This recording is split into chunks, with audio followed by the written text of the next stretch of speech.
Siempre he pensado que los entrenadores, junto con los padres, son las personas que ejercen un impacto más potente en la formación y desarrollo del niño como futbolista. También soy un convencido de que la palabra entrenador es sinónimo de formador y es sinónimo de educador.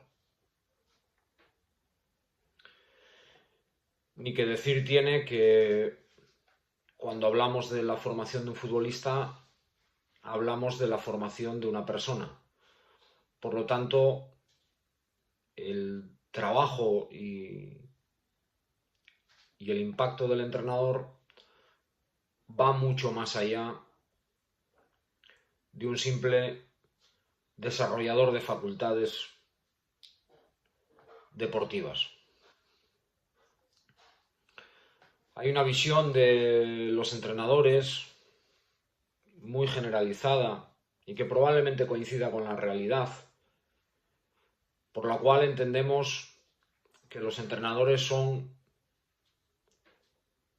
maestros que enseñan sus conocimientos a los chicos para que estos desarrollen sus aptitudes. Yo, por contra, pienso que el entrenador, el educador y el formador no tiene que dar clases magistrales, no está en el centro del foco de atención.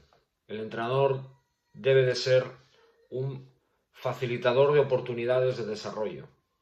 Es decir, nos tenemos que dedicar a crear contextos de oportunidad para que a través de ellos los chicos puedan desarrollar todas sus facultades y además puedan desarrollar esas facultades de forma conjunta. Es decir, que al tiempo que su desarrollo deportivo va emergiendo, lo haga de forma conjunta su desarrollo emocional y su desarrollo intelectual. Es decir, entiendo el trabajo del entrenador como un trabajo absolutamente sistémico y holístico, centrado en el futbolista, centrado en el niño, centrado en la persona, centrado en un desarrollo personal absolutamente completo, adaptado a las necesidades y a las circunstancias de cada niño y no simplemente a un mero desarrollo deportivo. En ese sentido, yo creo que los entrenadores tenemos varios retos que afrontar. El primero de ellos es la gestión del principio de autoridad. Los entrenadores, desde el momento que asumimos el cargo, por el mero hecho de asumir el cargo, se nos designa la autoridad del control, la gestión del grupo de niños, de adolescentes o incluso de profesionales que se nos asigna. En ese sentido, tendemos a entender ese ejercicio de autoridad como un ejercicio de distancia en el que somos nosotros de forma unilateral los que establecemos las normas de comportamiento y ellos simplemente se tienen que limitar a seguirlas con consecuencias en el caso de que se aparten de esa línea que nosotros marcamos. Yo personalmente creo que el ejercicio de esa autoridad deriva de la capacidad de los entrenadores de negociar de forma conjunta límites para que sean ellos los que gestionen su propia convivencia. Es evidente que tenemos que hacer un ejercicio de dirección para poder elegir qué límites son los adecuados para mantener un orden y una convivencia basada en el sentido común, en el respeto y en la normalidad.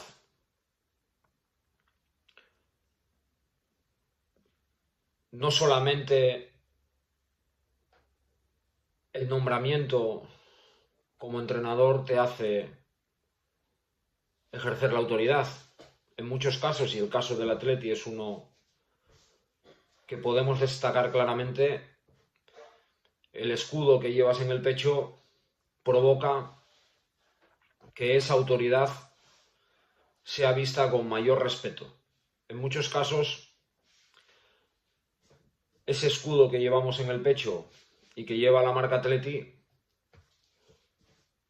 provoca que los entrenadores lo podamos entender mal, aumente nuestro ego y cojamos aún más distancia, convirtiéndonos en el centro de la atención del núcleo formativo y apartándonos de lo verdaderamente importante, que es el niño.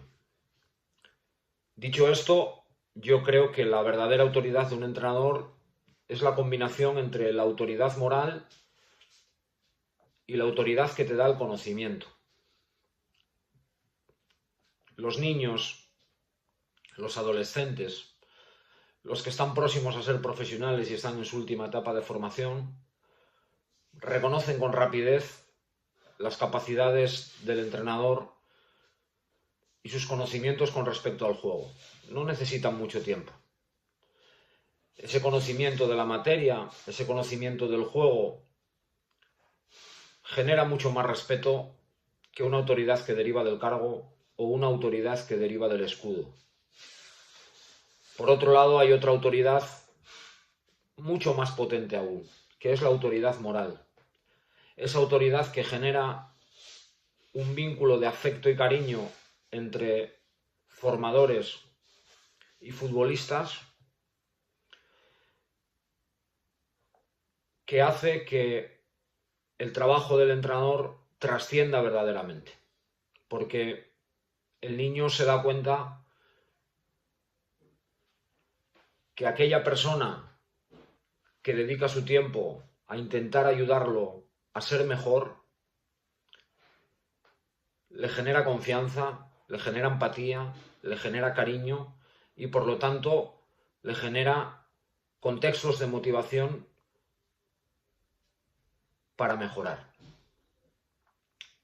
Sin duda alguna, la clave de un principio de autoridad radica en la capacidad del entrenador de, a través de esa autoridad moral, generar un vínculo estrecho y lo suficientemente potente para que los chicos que dirige crean en él y caminen con él. Ese es el principio de autoridad más potente con el que podemos trabajar. Otro gran reto de los entrenadores tiene que ver con su capacidad para investigar. Yo creo que los entrenadores somos grandes investigadores. De hecho, creo que no se puede entrenar sin haber investigado primero. ¿Qué debemos investigar? Pues yo creo que nuestra investigación es muy simple. Necesitamos conocer todo del futbolista, conocer sus habilidades y sus capacidades deportivas, conocer sus entornos familiares, conocer sus entornos afectivos, conocer sus gustos, sus aficiones, todo. Cuanto más conocimiento tengamos de la persona,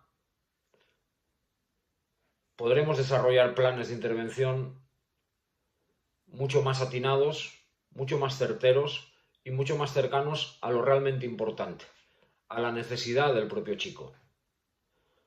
Por otro lado, el entrenador no solamente es un investigador de la realidad de su propio futbolista, necesita ser un investigador muy profundo del entorno cercano que interviene en todos los procesos formativos.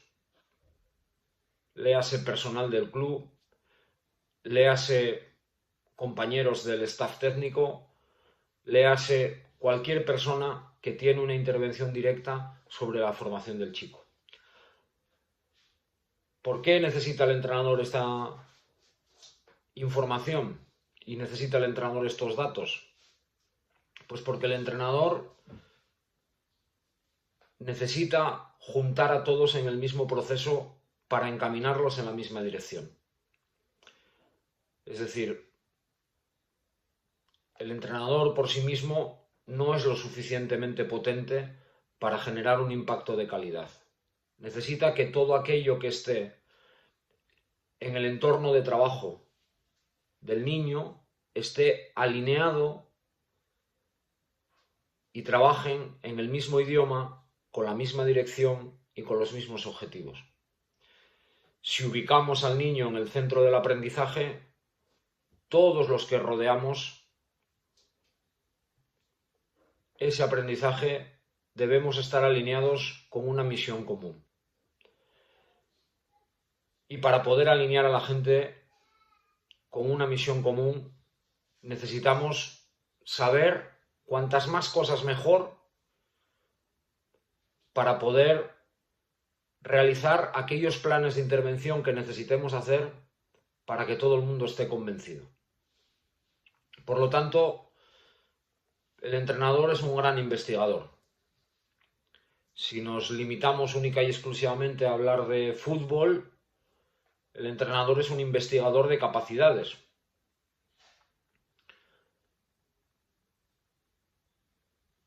Hay, durante los últimos años, corrientes que hablan de la implementación de estilos de juego. Evidentemente, cuando hablamos de implementar un estilo de juego, hablamos de implementar algo que sale del cerebro del entrenador con la intención de que los niños aprendan desde el cerebro del entrenador. Yo entiendo que el entrenador tiene que conseguir que los niños aprendan desde su propio cerebro y no del cerebro del entrenador. En ese sentido, recoger toda la información posible, no solo de sus capacidades individuales, sino de cómo esas capacidades individuales, teniendo en cuenta que es un deporte colaborativo, se relacionan con las capacidades de sus compañeros, le van a dar al entrenador ese abanico de posibilidades para, teniendo toda la información, elaborar aquellos contextos de trabajo que sean más favorables para que sea el niño quien descubra sus propias capacidades y quien potencie sus cualidades y se vean así mejoradas. Creo que es el gran reto del entrenador, o uno de los grandes retos del entrenador, ser un investigador eficaz, porque de la recogida de información va a partir el éxito de la misión. Si nosotros tenemos una información equivocada, hacemos una evaluación errónea o dejamos de evaluar determinados contextos, como puede ser la familia, como puede ser tus compañeros del staff, como pueden ser las relaciones humanas que surgen en la convivencia, o como puede ser el entorno más cercano que convive con los chicos. En la medida que esa información sea eficaz, vamos a poder realizar planes de intervención adecuados. ¿Qué herramientas tenemos los entrenadores para desarrollar esta investigación? Yo creo que la herramienta más potente son las conversaciones. No hay mejor manera de recoger información que hablar. Pero hablar con una doble dirección, no con la intención de dar un discurso. Hablar con la intención de recoger información escuchando al otro estando presente en la conversación y no con la intención de rebatir con tu propio discurso. Por otro lado, a nivel deportivo, los niños no necesitan verbalizar sus conocimientos del juego para explicarte sus cualidades. Los niños, a través de su comportamiento en el juego, te van a ir descifrando y a ir dando la información de cuáles son sus capacidades. Es evidente entonces que es imposible conocer las cualidades de los niños, las capacidades y sus habilidades sin ponerlos a jugar. Ponerlos a jugar como previo a un proceso de entrenamiento, entiendo yo que es fundamental. Otro reto importante de los entrenadores es la gestión del conocimiento.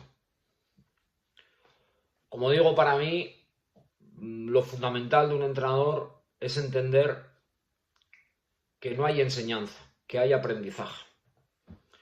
Si hubiera enseñanza, nos limitaríamos a dar discursos magistrales, clases magistrales, y el niño simplemente aprendería en función de la información que nosotros le damos. Yo creo que lo que existe es aprendizaje. Es decir, nosotros lo que tenemos que conseguir es, a través de nuestros planes de intervención, crear contextos que desarrollen las facultades del niño y contextos que sean acorde a sus capacidades. Y no solo a sus capacidades individuales. No olvidemos que es un deporte colaborativo, sino a las capacidades que emergen también de las relaciones que estos chicos tienen en el juego con otros chicos distintos. Yo entiendo que el fútbol, que es un deporte colaborativo, que es un deporte situacional y que es un deporte dinámico y de movimiento, se aprende en forma de memoria operativa. Es decir, uno necesita vivir experiencias jugadas para, viviendo experiencias jugadas, poder ir creando bagaje en su cerebro. El niño no necesita verbalizar el conocimiento del juego. No digo que esté mal que lo verbalice. Digo que no necesita verbalizarlo. Necesita comprenderlo. Pero comprenderlo desde la memoria operativa. Comprenderlo desde la posibilidad de la resolución de situaciones. Y no hay una forma mejor de resolver situaciones que resolver situaciones. Con lo cual, el contexto del juego tiene que ser el centro de actuación de cualquier entrenador. Esa gestión del conocimiento nos tiene que hacer entender que el niño, o que el trabajo tiene que ir orientado a que el niño aprenda desde su propio cerebro. Es decir, somos facilitadores para que ellos desarrollen sus condiciones, no nuestras ideas. En el momento que nosotros trabajamos en función de nuestras ideas, nos estamos convirtiendo en el centro del aprendizaje. Y el centro del aprendizaje tiene que ser obligatoriamente el niño. Por eso soy un creyente absoluto de que el entrenador no debe plantear entrenamientos en búsqueda de objetivos. El entrenador tiene que plantear planes de intervención que provoquen no solo que el niño vaya descubriendo a través del juego sus capacidades, sino que el propio entrenador se vea sorprendido en las sesiones de entrenamiento descubriendo nuevas posibilidades sobre las que intervenir posteriormente. Si nosotros planteamos un trabajo o nosotros planteamos un entrenamiento en el que solo conseguimos que se den aquellos objetivos que nosotros estamos persiguiendo, probablemente es porque sean nuestros objetivos, sean nuestra realidad y no sea la realidad del niño. Si nuestros entrenamientos, nuestros contextos de aprendizaje consiguen no solo que el niño vaya descubriendo el juego, evolucionando sus capacidades, sino que nosotros vayamos descubriendo nuevas posibilidades de actuación porque percibimos cualidades que todavía no habían emergido en el niño para poder realizar nuevos planes de intervención, el crecimiento será absoluto. Estos contextos de aprendizaje no hay más remedio de que estén basados en el juego. Primero porque el juego en sí mismo obliga a la colaboración por la propia dinámica en la que transcurre. Y segundo porque es imposible aprender la complejidad de un juego sin jugarlo. Tengo un amigo que me decía o me preguntaba acerca de un mito de nuestro deporte como era Miguel Indurain y me decía una afirmación de un sentido común brutal. Me decía, joder, me imagino que Miguel Indurain, preparando el Tour de Francia, algún día para entrenar, saldrá de su casa a andar en bicicleta.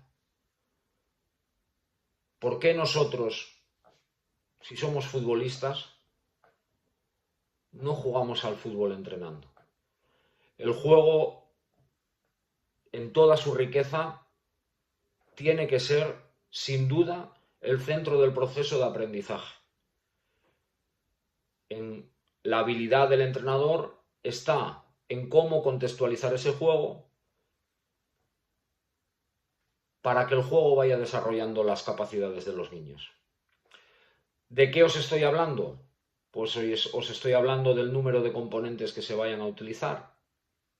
Os estoy hablando del espacio en el que se vaya a desarrollar el juego. Estoy hablando de las relaciones que se dan en el juego porque fulanito juega con menganito o fulanito juega con citanito. De ahí emerge todo. Y ese es el centro de nuestra atención. Otro tema importante con relación al juego y a los contextos es que hay que tener mucho cuidado con pautar excesivamente los juegos. Pautar excesivamente los juegos provoca situaciones que se alejan del juego. Por poner un ejemplo muy sencillo, hay una tendencia absoluta a limitar el número de toques en el desarrollo del juego. Si el número de toques es limitante, por descontado, estamos eliminando del juego determinadas acciones en cuanto a la intervención del futbolista con el balón que el juego necesita. Por ejemplo, el desarrollo de la habilidad y el regate, o el desarrollo de la conducción. Por lo tanto, hay que desvirtuar el juego lo menos posible y hay que ser lo suficientemente habilidoso para utilizar solo aquellas herramientas que necesitemos a la hora de montar esos contextos de aprendizaje. Lo que no se nos puede olvidar es que ese contexto tiene que ayudar al niño a aprender desde su cerebro, no desde el cerebro del entrenador. Estamos intentando desarrollar las capacidades del niño, no estamos intentando desarrollar las capacidades del entrenador. El entrenador no puede ser el foco de atención, no puede ser el centro. Y os voy a hablar del último reto que para mí es fundamental y del que deriva, creo que absolutamente todo, que son las habilidades socioafectivas del entrenador.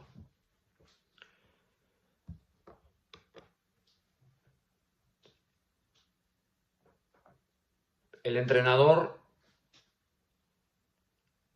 necesita obligatoriamente conquistar el corazón de los niños. Necesita conquistar el corazón de los niños. Con anterioridad y hablando de los padres, les pedía por favor que no limitaran la pasión de los niños por el juego. A los entrenadores no les puedo pedir que no limiten la pasión de los niños por el juego. Les tengo que pedir algo más. La deben generar, la deben aumentar, la deben incrementar.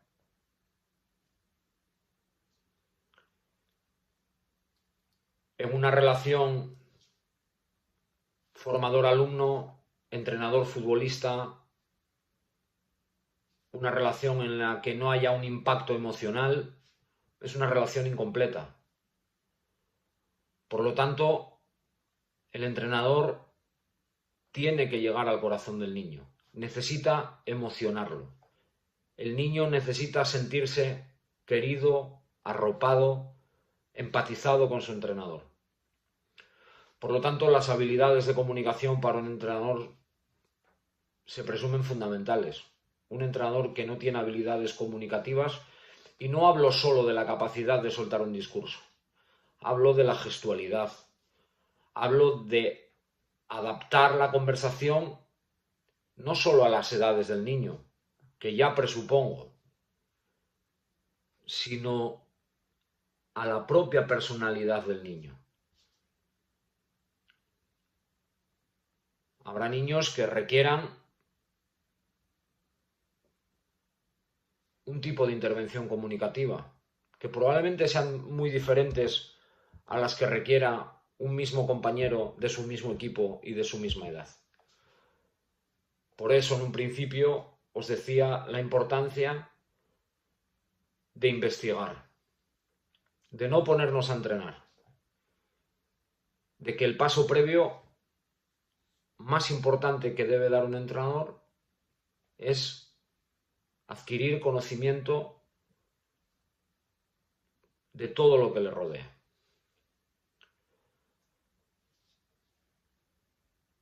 Insisto que las habilidades comunicativas son claves, pero también las habilidades afectivas.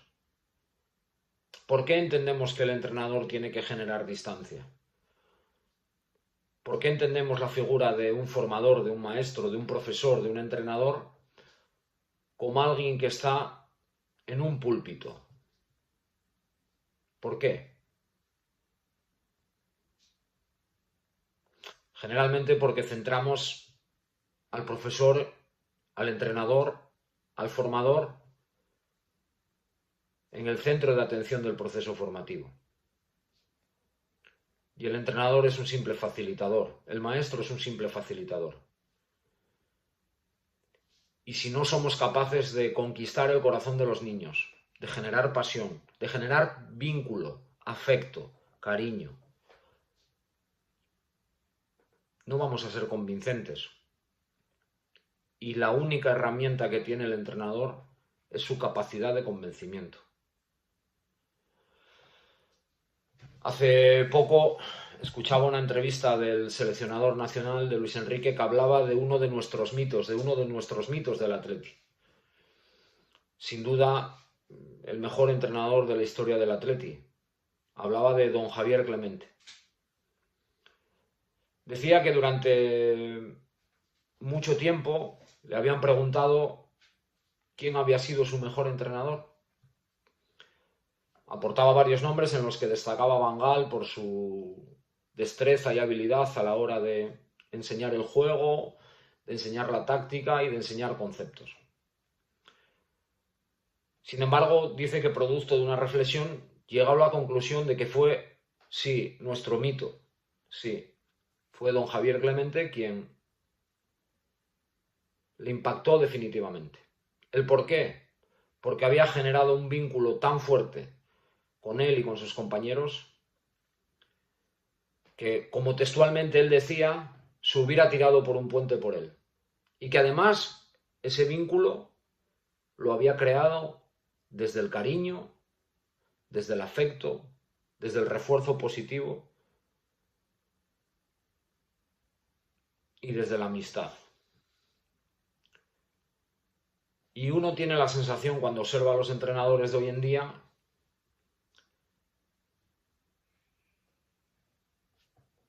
que generamos distancia.